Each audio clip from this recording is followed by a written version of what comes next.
Bullies try to go 2 versus 1 against the new kid. Big mistake. He was a brutal fighter.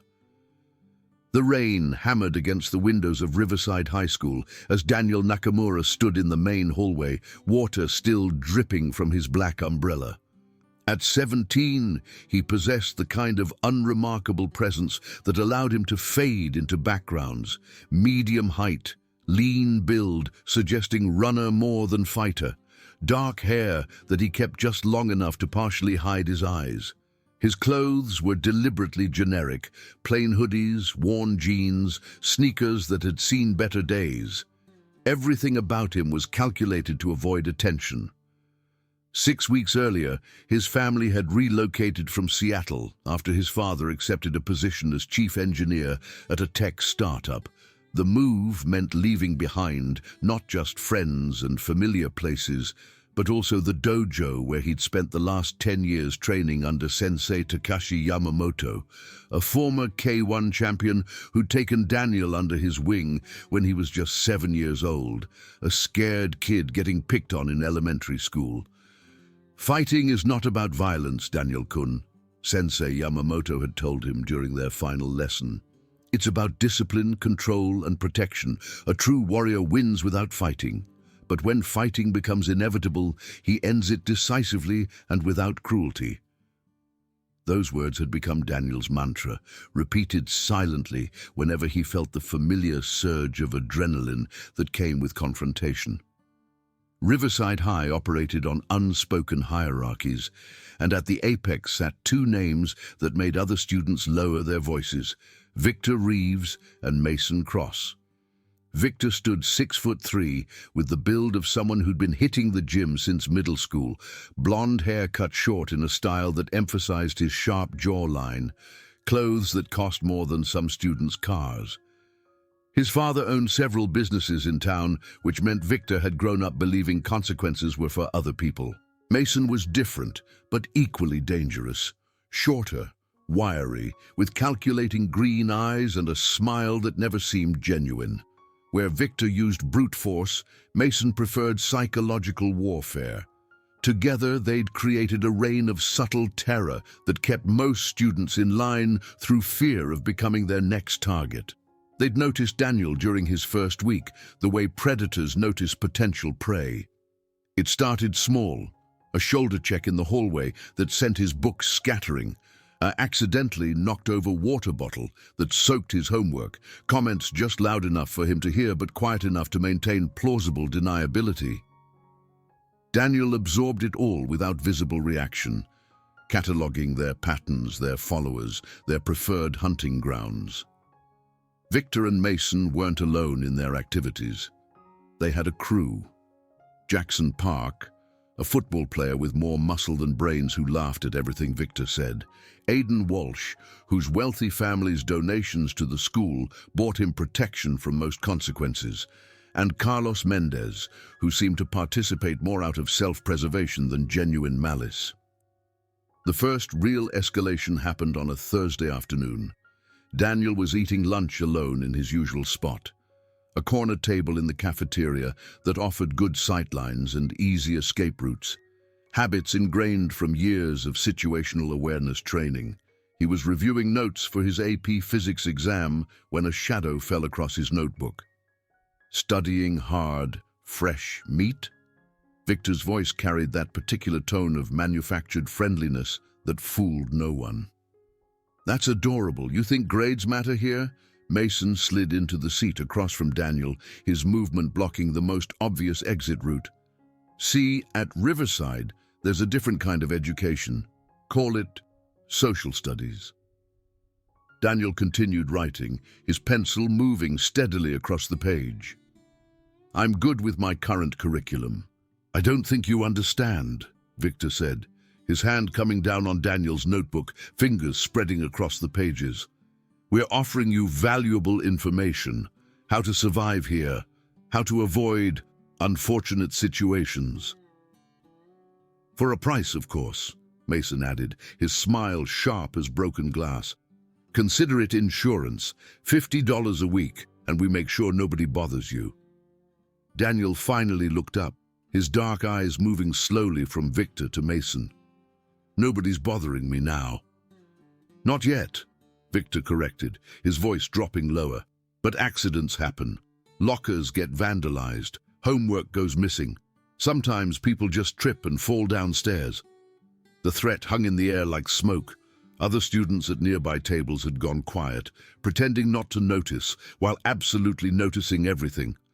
This was how Victor and Mason operated, public enough to establish dominance, subtle enough to avoid administrative attention.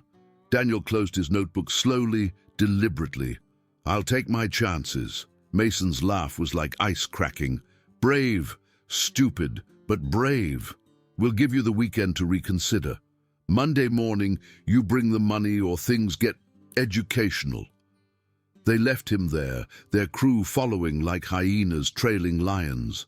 Sarah Chen, a girl from his calculus class, approached cautiously after they'd gone. "You shouldn't have refused," she whispered. "They're not bluffing. Last year, a kid named Tommy tried to stand up to them. He ended up transferring schools after 2 months." "What happened to him?" Daniel asked. Sarah glanced around nervously. "Nobody talks about it, but he was different afterward, quieter, scared." Daniel nodded, filing the information away. "Thanks for the warning. Just be careful. Maybe it's worth paying. $50 is less than hospital bills."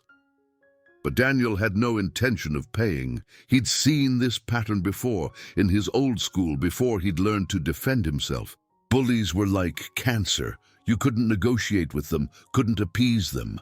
They only understood one language, and sometimes you had to speak it fluently to make them stop. The weekend passed without incident, but Daniel used the time to prepare. He studied the school layout, memorizing blind spots where cameras didn't reach. He observed Victor and Mason's routines, noting that they usually split up after school. Victor heading to the gym, Mason to the parking lot where his BMW waited. He also researched their histories, finding social media posts that revealed more than they probably intended. Victor had been in several minor altercations that were settled quietly. Mason had a juvenile record that had been sealed, but whispers suggested assault charges. Monday arrived grey and threatening, matching the atmosphere in the hallways as Daniel walked to his locker. Word had spread about his refusal to pay, and students gave him a wider berth than usual, as if his defiance might be contagious, or as if they didn't want to be collateral damage in whatever was coming. His locker was already decorated. "Snitch" was spray-painted across the metal in red letters that dripped like blood. His combination lock had been cut and replaced with a heavy chain and padlock. Inside, he could see through the vents that his books had been soaked with what smelled like spoiled milk.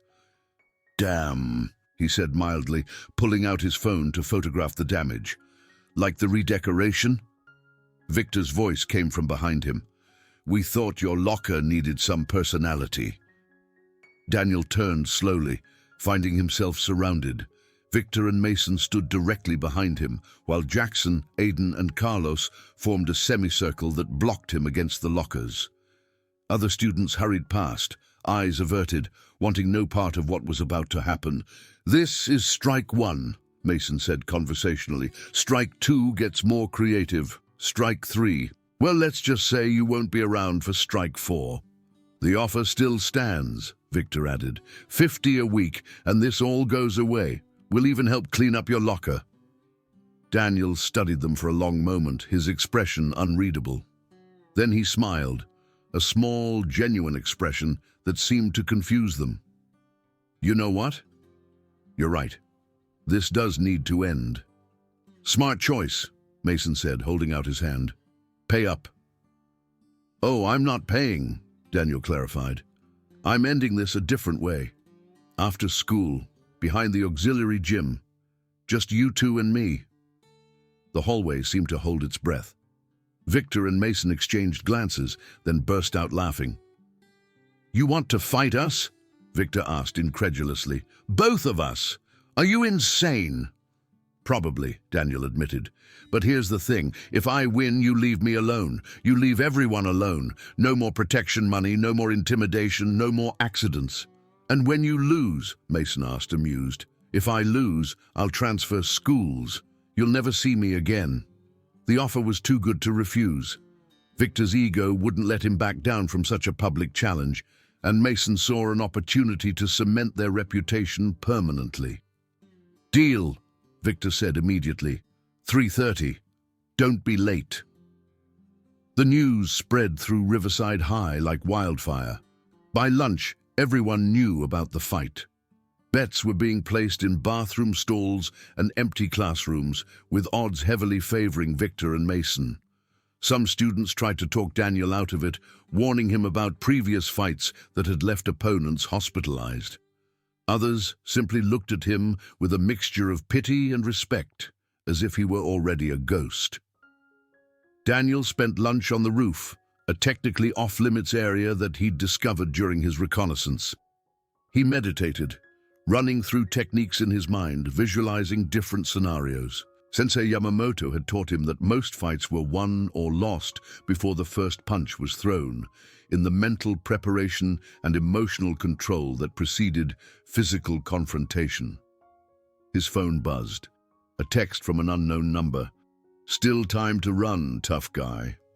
He ignored it, focusing instead on his breathing, on the calm center that years of training had built within him. He wasn't angry at Victor or Mason.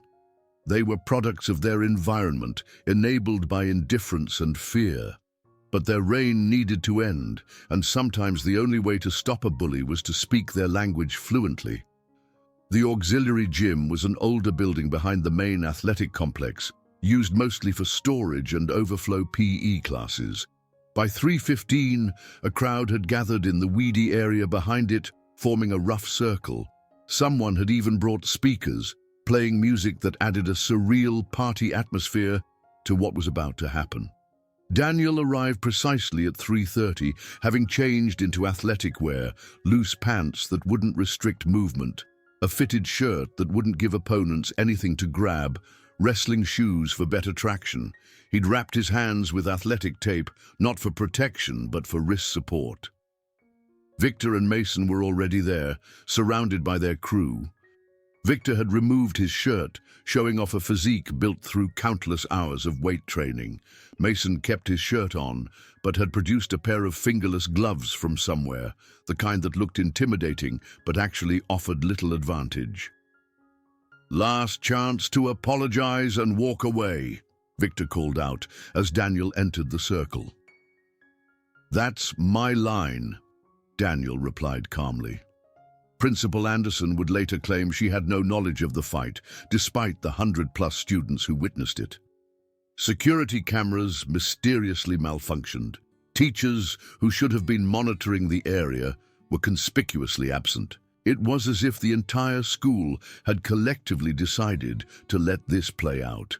Victor attacked first, coming in with a wide haymaker that telegraphed his intentions from a mile away. Daniel slipped inside the punch, his hours of boxing training evident in the smooth head movement. His counter was a short uppercut to Victor's solar plexus that folded the bigger boy in half, all that muscle suddenly working against him as his diaphragm spasmed. Mason tried to capitalize on the distraction, coming from Daniel's blind spot with what he probably thought was a sneaky hook. Daniel saw it in his peripheral vision, ducking under while sweeping Mason's lead leg. Mason hit the ground hard, his head bouncing off the packed dirt. Victor had recovered enough to charge again, this time attempting to use his size advantage with a bull rush tackle. Daniel sprawled, his hips shooting back while his hands controlled Victor's head, spinning behind him in a move that would have made his Brazilian jiu-jitsu instructor proud. A rear naked choke was applied and held until Victor's struggles weakened, then ceased. Daniel lowered him gently to the ground, unconscious but unharmed. Mason was back on his feet, but the confidence was gone from his eyes. He pulled something from his pocket, a folding knife that clicked open with practiced ease. The crowd gasped and stepped back. This had crossed a line from schoolyard fight to potential felony. "Really?" Daniel asked, his voice disappointed rather than afraid. "You're that scared?" "Shut up!" Mason lunged forward with the blade. Daniel's training shifted gears. Knife defense was different from empty-hand fighting, requiring different strategies and accepting that injury was likely. But Sensei Yamamoto had drilled him extensively in weapons defense, understanding that real-world violence rarely played fair. Daniel moved offline from the thrust, his left hand controlling Mason's wrist, while his right elbow crashed into Mason's temple. The knife fell from nerveless fingers as Mason stumbled. A follow-up knee to the midsection doubled him over, and a hammer fist to the back of the neck put him down for good. The entire fight had lasted less than 90 seconds. Daniel stood in the center of the circle, breathing controlled, despite the adrenaline flooding his system. He looked at the crowd, many of whom were still filming with their phones. "It's over," he announced clearly. "They're done. Anyone who wants to continue their work can join them on the ground." Jackson, Aiden, and Carlos backed away quickly, hands raised in surrender. The crowd began to disperse, whispers and excited chatter replacing the tense silence. Several students helped Victor and Mason, both of whom were regaining consciousness with groans and disorientation. Daniel walked over to where Mason lay, kicking the knife far out of reach. "You pulled a weapon," he said quietly. "That's assault with a deadly weapon. The only reason I'm not pressing charges is because I want this to end here.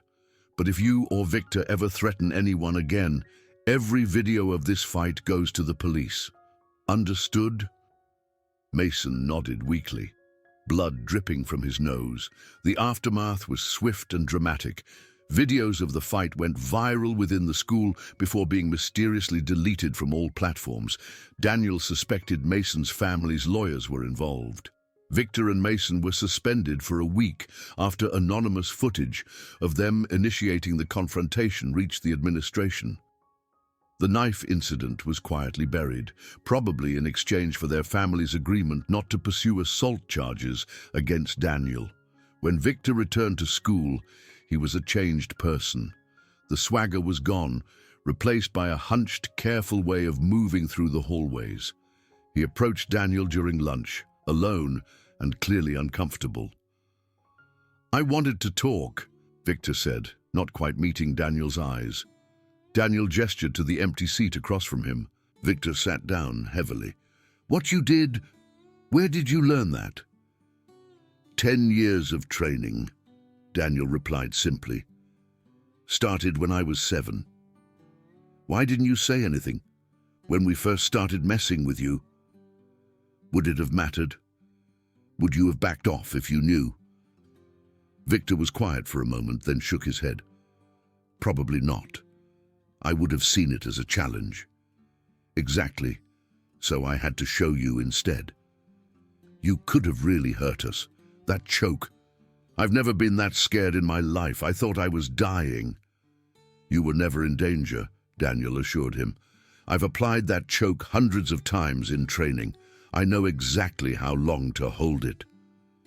"Mason's different since the fight," Victor said suddenly. "He won't talk about it, but something's broken in him. His parents are sending him to therapy." "Good. He needs it. Pulling a knife. That wasn't about me. That was about something deeper." Victor studied him for a long moment. "You're not what I expected. Most people aren't, if you actually bother to know them instead of categorizing them as victims or threats." "I'm sorry," Victor said, the words coming out rushed and awkward. "For everything, the extortion, the bullying, all of it. I've been thinking about it and I don't even know why I did it. It just felt like what I was supposed to do." "Your father's a businessman, right?" Daniel asked. "Successful?" "Yeah, very. Does he step on people to get ahead, view compassion as weakness?" Victor's silence was answer enough. "You were modeling what you saw," Daniel continued, "but you can choose to be different. This is your chance to break the pattern." Over the following weeks, the change at Riverside High was palpable. The protection racket dissolved overnight. Students who had lived in fear began reclaiming spaces they'd avoided. The bathroom graffiti mocking various students was painted over and stayed clean. A culture of intimidation was slowly replaced by something approaching normalcy. Daniel found himself inadvertently popular, though he maintained his preference for solitude. Students nodded respectfully when they passed him, understanding that his quiet demeanor was a choice rather than weakness. Teachers, who had previously ignored the bullying, suddenly seemed more attentive, perhaps realizing their negligence had nearly led to serious injury. Sarah Chen became a regular lunch companion, joined by others who had previously been too afraid to stand out. They formed an unlikely friend group, former victims, social outcasts, and kids who simply didn't fit the traditional high school molds. "You changed everything," Sarah told him one afternoon as they worked on calculus homework. "It's like the whole school can breathe again." "I just ended something that should have been stopped long ago," Daniel replied. "Why didn't anyone stop it before?" "Because stopping it required someone willing to face the consequences. Most people, understandably, aren't willing to risk themselves for others. And the system is designed to protect itself, not students." His phone buzzed, a message from Sensei Yamamoto. "Your mother told me about the incident. We need to talk." That evening, Daniel video-called his former instructor. Sensei Yamamoto's weathered face filled the screen, his expression neutral. "Tell me everything," he commanded. Daniel recounted the events in detail, leaving nothing out. When he finished, his sensei was quiet for a long moment. "You showed restraint," he finally said. "Even when the knife came out, you used minimum force necessary. I'm proud of you, Daniel-kun." "I almost didn't," Daniel admitted. "When he pulled the knife for a second, I wanted to really hurt him. But you didn't. That's what separates a warrior from a thug. You felt the anger but didn't let it control you. What if they retaliate? From what you've described, they won't. You didn't humiliate them unnecessarily. You gave them a way out with dignity. Most people, even bullies, will take that exit rather than risk further escalation." As winter approached, Daniel settled into a new rhythm at Riverside High. He joined the wrestling team, his skills making him an immediate asset. Victor, surprisingly, also joined, approaching the sport with a humility that shocked everyone who knew his previous persona. During practice one day, they were paired for sparring. Victor hesitated before engaging. "I don't want to hurt you," Daniel said, understanding his reluctance. "It's not that," Victor replied.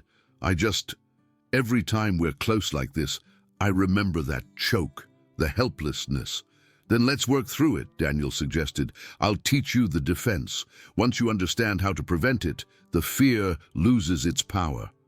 They spent the next hour with Daniel, patiently teaching Victor various choke defenses. Other team members watched and learned, and soon Daniel found himself conducting impromptu seminars after regular practice. Mason never returned to his previous ways. He finished the year quietly, then transferred to a private school out of state. Daniel heard later that he'd written a letter to the school administration detailing the bullying culture and suggesting reforms, though nothing substantial came of it. The spring semester brought new challenges. A group of seniors, unaware of or dismissive of the fall's events, decided to establish their own dominance before graduation. They approached Daniel directly, perhaps thinking that defeating him would cement their legacy. "We heard you're the tough guy now," their leader Marcus Williams said during a confrontation in the parking lot. "But see, we don't buy it. One lucky fight doesn't make you untouchable." Daniel sighed, genuinely tired of the posturing. "What do you want, Marcus?" "Simple. You stay in your lane, we stay in ours. But this fantasy where you're some kind of protector, that ends." "No. No? Number C, you're operating under a misunderstanding. I'm not trying to be anyone's protector. I just refuse to let bullies operate freely. If that makes me a target, so be it." Marcus stepped closer, his 3 friends flanking him. "You really want to do this? 4 against 1? "I don't want to do anything," Daniel replied calmly. "But if you're determined to fight, then let's make it interesting. You 4 against me, and whoever volunteers to stand with me. Nobody's stupid enough to—" "I am." Victor stepped out from behind a car where he'd been watching. "Count me in." "Me too," Jackson Park added, surprising everyone. "I owe him for showing me I didn't have to be someone's puppet." Within moments, 5 more students had appeared, all former victims of various bullying campaigns. Marcus and his friends found themselves outnumbered and surrounded. "This isn't about fighting," Daniel told Marcus. "It's about community. You can't intimidate people when they stand together. So what's it going to be?" Marcus looked around at the determined faces surrounding him, then at his own suddenly uncertain friends. "This isn't over," he muttered, but the defeat in his voice was clear. "Yes, it is," Daniel replied firmly. "Graduate and move on. Leave a better legacy than fear." They retreated, and word of the confrontation spread quickly. The message was clear. The days of unchecked bullying at Riverside High were over, not because of one fighter, but because a community had decided to stop accepting it. At graduation, Principal Anderson gave a speech about growth and change, never directly referencing the events of the year, but noting that sometimes it takes courage from unexpected sources to reveal what needs fixing. Daniel sat in the audience. He still had a year to go, watching as Victor walked across the stage. They'd become, if not friends, then something like allies. Victor had channeled his need for dominance into wrestling, earning a scholarship to a state school. He'd also started a peer mentorship program, using his influence to help rather than harm. After the ceremony, Sarah found Daniel in the crowd. "Next year's going to be different without them," she observed. "Different how?" "Well, Victor actually became kind of a positive force, and even the fear of Mason kept some people in line. What if new bullies emerge?" Daniel smiled slightly. "Then we handle them the same way, together. The solution was never about me being strong enough to fight everyone. It was about showing people they don't have to accept abuse." "Very philosophical for a high school junior," Sarah teased, echoing something she'd said months ago. "I had good teachers," Daniel replied, thinking of Sensei Yamamoto, but also of the unexpected lessons learned from Victor, from Mason, from the entire experience. Summer arrived with its promise of temporary freedom. Daniel returned to Seattle for a month to train with Sensei Yamamoto, who put him through grueling sessions designed to test not just his physical skills, but his mental and emotional growth. "You've changed," his sensei observed after a particularly intense sparring session. "There's a weight to you now, experience." "I learned that winning fights isn't really winning," Daniel said, toweling off sweat. "The real victory is when the fighting stops being necessary. And if it becomes necessary again, then I'll do what needs to be done, but with purpose, not anger, with control, not cruelty." "You've grown wise, Daniel-kun, perhaps wiser than your teacher." When Daniel returned to Riverside for his senior year, he found a transformed school. The peer mentorship program Victor had started had expanded. There was a new zero-tolerance policy for bullying that actually seemed to be enforced. Most surprisingly, there was a self-defense club that met twice weekly, teaching basic awareness and escape techniques. The faculty advisor approached Daniel on the first day. "We'd love to have you help with instruction," she said.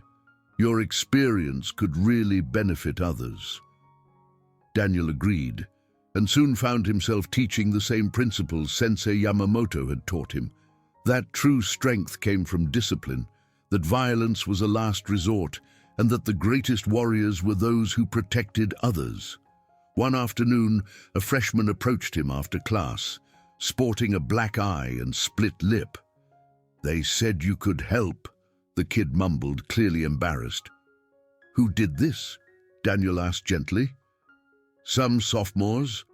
They want money, said if I don't pay by Friday." Daniel felt the familiar surge of anger, but controlled it. "What's your name?" "Ben." "Okay, Ben. Here's what we're going to do. First, we document the injury. Then we report it together. And then I'm going to teach you something important. How to fight. Number, how to stand up straight, look people in the eye, and project confidence. Most bullies are cowards looking for easy targets. Stop looking like prey, and they'll usually move on. What if they don't? Then you'll have me and about 20 other students standing behind you when you face them. Bullies rely on isolation.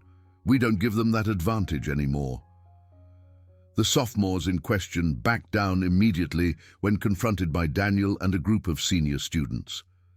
There was no fight, no violence, just a clear message that their behavior wouldn't be tolerated. As his senior year progressed, Daniel watched the culture he'd helped change solidify into something sustainable. Younger students who'd witnessed the transformation carried it forward. The self-defense club grew. The mentorship program expanded. Incidents of bullying dropped to near zero. College acceptance letters started arriving in spring. Daniel had been accepted to several schools, but chose one back in Seattle where he could continue training with Sensei Yamamoto while pursuing an engineering degree. On his last day at Riverside High, Principal Anderson called him to her office. "I owe you an apology," she said without preamble. "I knew what was happening with Victor and Mason. We all did.